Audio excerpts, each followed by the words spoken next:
사랑하는 국민 여러분, 존경하는 조영 부의장님과 선배 동료 의원 여러분, 김민석 총리님과 국무위원 여러분, 대전 동구 장철민입니다. 천재이루, 통합은 천재이루입니다. 우리 지역이 드디어 수도권 일극체제를 극복하고 분권화된 대한민국, 균형 성장의 대한민국으로 가기 위한 정말로 너무나 소중한 기회입니다. 그런데 요즘 그 기회에 많은 논의들을 해나가는 이 와중에 일종의 좀 괴담이 있습니다. 대전 충청이 빠질지도 모르겠다는 괴담. 야당에서 광주 전남과 대구 경북은 동의하고 대전 충남만 반대할 수도 있다는 괴담. 좀 이상한 이야기들이 흘러다닙니다. 장동혁 대표도 연설 지난 4일이었나요? 대전 충남 통합이 지방혁명이라고 하더니 그 다음 날에는 민주당 통합안의 세부적인 내용이 졸속이라며 반대하는 좀 이상한 태도를 보이고, 원래 통합을 주장했던 대전의 이장우 시장, 충남의 김태훈 지사도 요즘엔 언론에서는 급변침이라는 표현을 쓰던데 굉장히 다른 태도를 보여주고 있습니다. 20조 원의 재정 지원이 부족하다, 미흡하다. 20조 원짜리 밥상이면 어마어마하게 훌륭한 거 아닙니까? 물론 반찬 투정도 할 수 있습니다. 식단 메뉴 고르는 얘기 할 수 있습니다. 저희도 어떤 반찬이 더 좋겠다, 어떤 음식이 더 좋겠다는 이야기 하고 있습니다. 하지만 밥상 엎으면 안 됩니다. 절대로 이 천재이루 뒤집어서는 안 됩니다. 저는 이 자리를 빌어서 굉장히 이상한 괴담과 지금 야당의 어떤 시도들의 경고를 보내면서 대정부조민 시작하도록 하겠습니다. 더불어민주당 장철민 의원의 사전 발언이었습니다.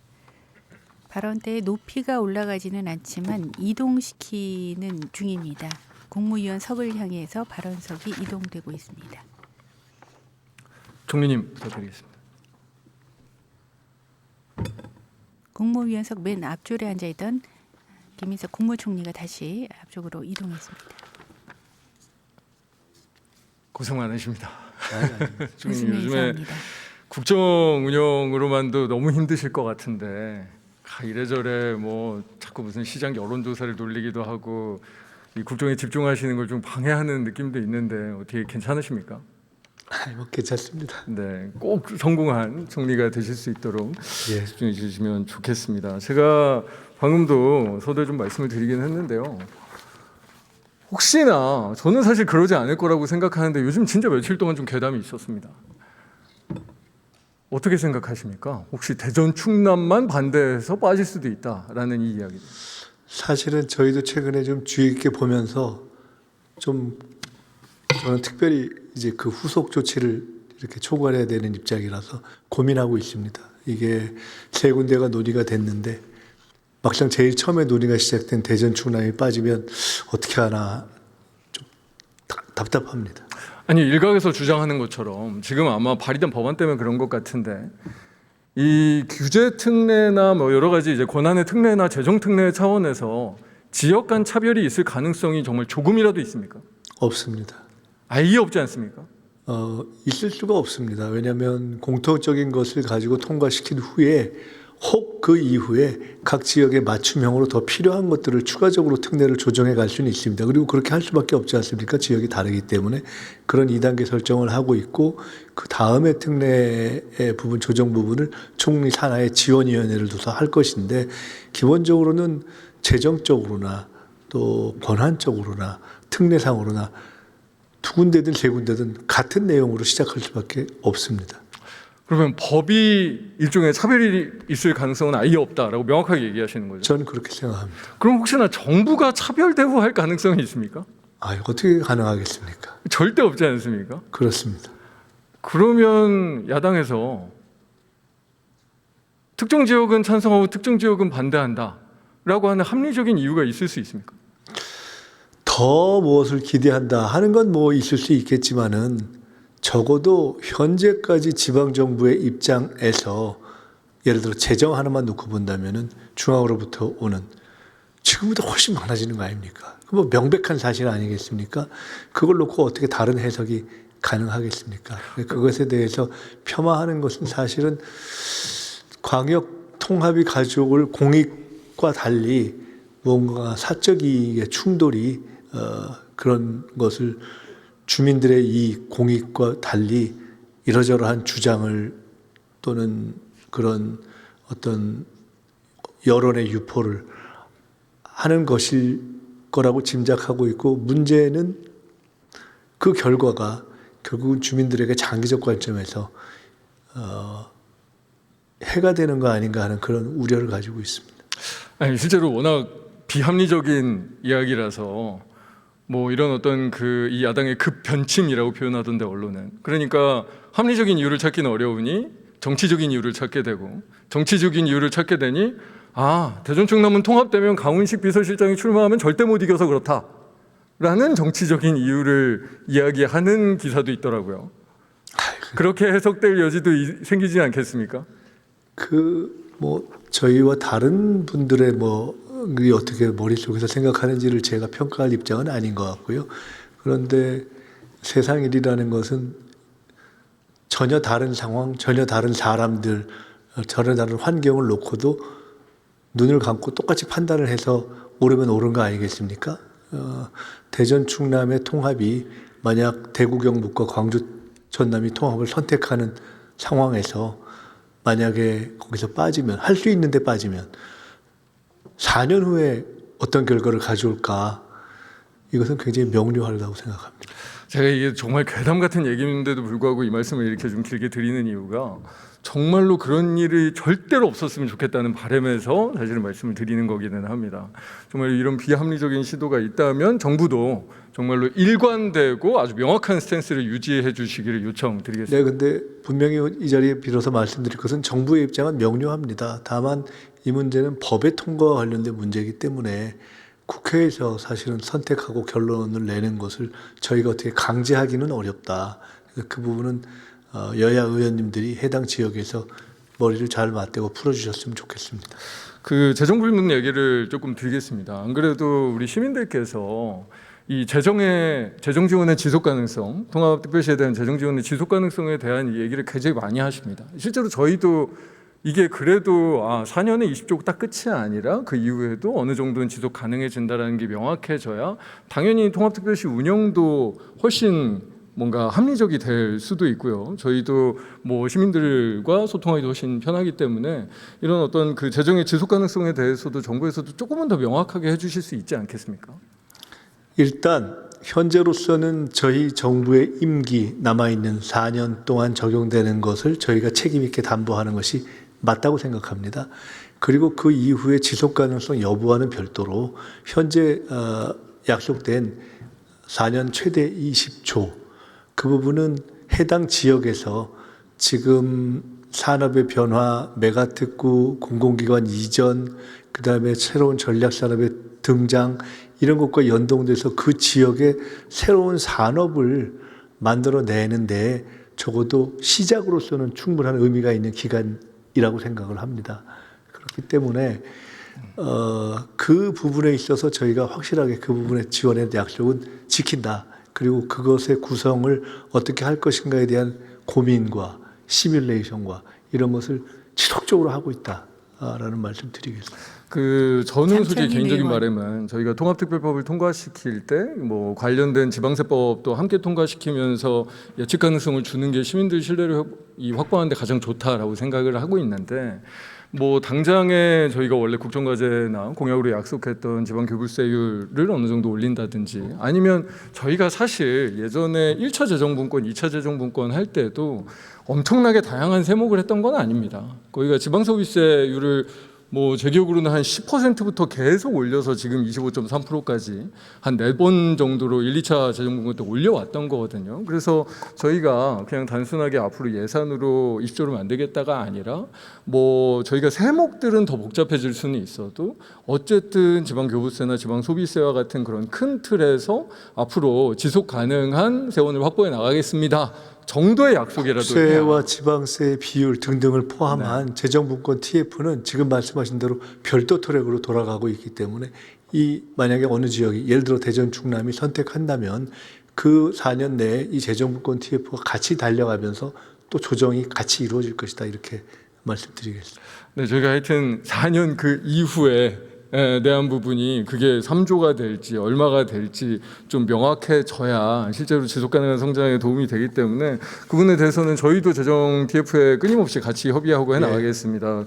근데 그래도 조금은 더 이 명확성과 네. 이 시민들의 신뢰에 대해서 좀 고민해 주셨으면 근데 좋겠습니다. 아까 말씀처럼 우선적으로 해결할 문제는 그 길을 선택할 것인가 말 것인가 명료하게 정리되는 것이 우선이 아닐까라고 말씀드립니다. 네, 그리고 시간이 많지는 않아서 그 충청권 산업투자공사 관련된 특례를 제가 이제 통합법에 주장해서 지금 들어가 있는데 혹시 총리 보셨습니까? 예, 제가 사실은 부산의 동남투자공사 네. 첫 아이디어를 낸 사람 중에 하나이기 때문에 애초부터 그것이 일정하게 안착이 되고 나면 지금은 현재 산업은행의 자회사 형식으로 되어 있는데 타 지역에도 확산되는 것이 적절하겠다는 생각을 가지고 있었고 그와 연동되는 주장이어서 전 충분히 검토 가능하다고 생각합니다. 아니, 실제로 그 대부분의 이제 우리의 그 산업 정책이라고 하는 정부 지원 정책이라고 하는 게 너무 단기적이고 어떻게 보면 또 지역 맞춤형과는 거리가 멀고 그러다 보니까 산업 생태계에는 도움이 안 되기 때문에 지역 맞춤형으로 장기의 어떤 그 인내 자본이라고 표현할 수 있는 10년, 15년 기다리면서 지속적으로 투자하고 끊임없이 성장을 시킬 수 있는 이런 충청권 산업투자공사 와 같은 시도들이 저는 사실 이 통합 과정만큼 중요하다고 생각하거든요. 네. 그러면 이거는 어떻게 보면 통합법 그 이 처리나 시행이나 7월 1일 뭐 통합특별시의 출범을 기다릴 게 아니라 지금부터 저는 정부 차원에서 함께 준비를 했으면 좋겠습니다. 어떻게 생각하십니까? 네, 좋은 말씀이고 저것이 부산의 동남투자금융공사의 경우에도 지역산업 금융과 일자리까지 사실 연결되어 있는 일입니다. 그래서 잘 여러 가지가 이렇게 어우러져서 진행되면 좋을 것 같다고 생각합니다. 그러면 7월 1일까지 기다리지 않고 저희 정부와 국회와 뭐 이럴 때면 법안을 낸 저가 같이 지금 이 협의하는 저것은 그런 게 기대해도 될까요?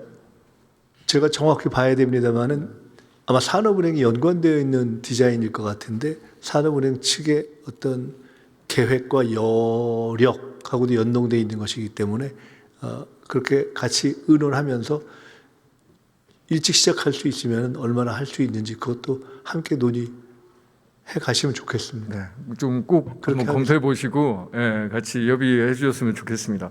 그리고 공공기관 이전 관련돼서도 총리님께서 지난번에 말씀하신 게 있습니다. 우리 통합 그 특별시의 경우에는 좀 적극 우대한다 이런 얘기를 하셨는데 그 혹시 지금 앞으로의 어떤 계획 같은 걸 좀 밝혀줄 수 있으시겠습니까? 현재는 일단 원칙만 말씀드릴 수 있고요. 첫째는 이렇게 통합 지역에 있어서 우선적으로 고려한다. 두 번째는 1차 공공기관 이전의 경험을 놓고 볼 때 2차 공공기관 이전이 이루어지면 가급적 그 지역에 연관성이 있는 곳으로 하되 다 하나씩 흐트러뜨리는 산재 방식보다는 조금 더 집적성을 높이는 것이 좋지 않느냐라는 두 가지 정도가 현재 생각하고 있는 것이고요.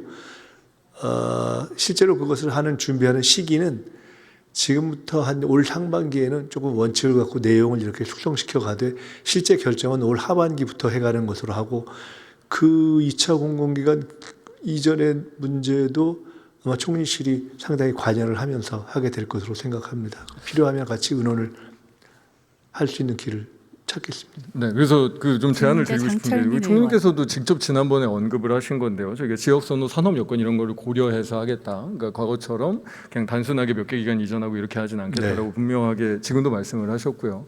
그래서 저는 제안 드리고 싶은 게 예를 들면 대전 같은 경우에는 그런 겁니다. 저희가 지식재산처 승격도 했고 뭐 관련된 기관들도 이미 굉장히 많이 있고 근데 이제 서울이랑 찢어져 있습니다. 예를 들면 발명진흥회라든지 이런 것들은 강남에 있고요. 그러면 저희가 그냥 단순하게 발명진흥회를 대전에 온다 이런 게 아니라 이 지식재산 클러스터를 어떤 식으로 만들어서 그 안에 기관들과 기업들과 정부가 함께 생태계를 만들어 나갈 수 있을지. 뭐 예를 들면 대전에 뭐 기상청도 내려와 있는데 우리 기상산업 클러스터를 만들어서 원래 있는 뭐 기상산업기술원과 다른 어떤 기상 관련된 기관들을 뭔가 이 생태계를 만들지. 그리고 뭐 방산 관련돼서도 대전에 꽤 원래 많이 있거든요. 그러면 이 뭐 방산 관련된 어떤 그 기관들을 집적시킬지 이런 방식으로 저는 뭐 기상, 방산, 지식재산 아니면 뭐 철도 뭐 이런 방식의 산업 클러스터와 연계되어 있는 기관 이전과 그래서 이후에도 그냥 단순하게 기관 이전하고 끝나는 게 아니라 예를 들면 책임 기관 같은 걸 하나 선정해줘서 그 이후에 산업 생태계를 그 이후에 이런 어떤 그 정부와 이 기업들이 연관된 생태계를 어느 정도 목표로 발전시켜 나가겠다라는 성과 관리 체계도 만들고 이런 방식으로 돼야 이게 단순하게 그냥 기관 이전에서 끝나는 과거의 사례를 답습하지 않는 새로운 방식의 우리가 균형 성장 정책이 된다라고 생각하는데 총님도 혹시 어떻게 생각하십니까? 의원님 지난번에 그 대전에 제가 방문했을 때 함께 쪽방 갔다가 그 LH로 네. 이전하는 것을 뭐 아주 크진 않지만 작은 진전을 함께 이뤘던 기억이 있지 않습니까? 이 문제와 관련해서도 풍부한 아이디어를 많이 주십시오. 같이 의논하겠습니다. 네, 감사합니다. 그리고 저희가 지금 뭐 통합, 5극 3특 여러 가지 균형성장 정책, 공공위원 이전 막 이렇게 하고 있는데 저는 균형성장 정책이라고 하는 게 저희가 4년에 끝날 일, 5년에 끝날 일 이런 일이 아니지 않습니까? 어떻게 보면 지금 우리가 하는 일도 훨씬 장기로 이게 그렇습니다. 이어져야 하는데 그래서 오히려 지금은 조금 소외돼 있거나 눈에 보이지 않는 예전부터 해온 균형성장 정책에 총리께서 좀 신경을 많이 써주셨으면 좋겠다라는 부탁 말씀을 하나 더 드리고 싶은데요. 예를 들면 뭐 제 지역도 선정돼 있지만 그 지금 지방의 광역 도시들의 도심융합 특구가 지정되어 있습니다. 도심융합 특구 제도는 지정은 문재인 정부에서 했고요. 특별법은 윤석열 정부에서 했고 그리고 종합계획은 작년 말 이재명 정부에서 종합계획을 수립했습니다.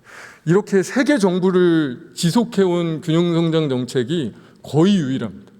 그러면 사실 그 이후에 예를 들면 지금 특별법 안에 있는 이 도심융합특구 재단에 관련된 문제라든지 아니면 관련된 사업 부분에 대해서 지금 뭐 국토부 장관님도 계신데 총리실, 국토부, 산업부 우리 여기 있는 모든 기관들이 함께 조금 힘을 모아서 이후에 진행 상황을 조금 점검해 주셨으면 좋겠다라는 부탁을 드리고 싶습니다. 며칠 전에 저희가 청년관계장관회의를 할 때 국민의힘의 우재준 의원님을 함께 모시고 말씀을 듣는 중에 과거 박근혜 정부 때 창조경제 이런 센터 이런 것들도 의미 있는 건 잘 살려가면 좋겠다고 하셔서 전적으로 공감한다고 말씀드린 적이 있습니다.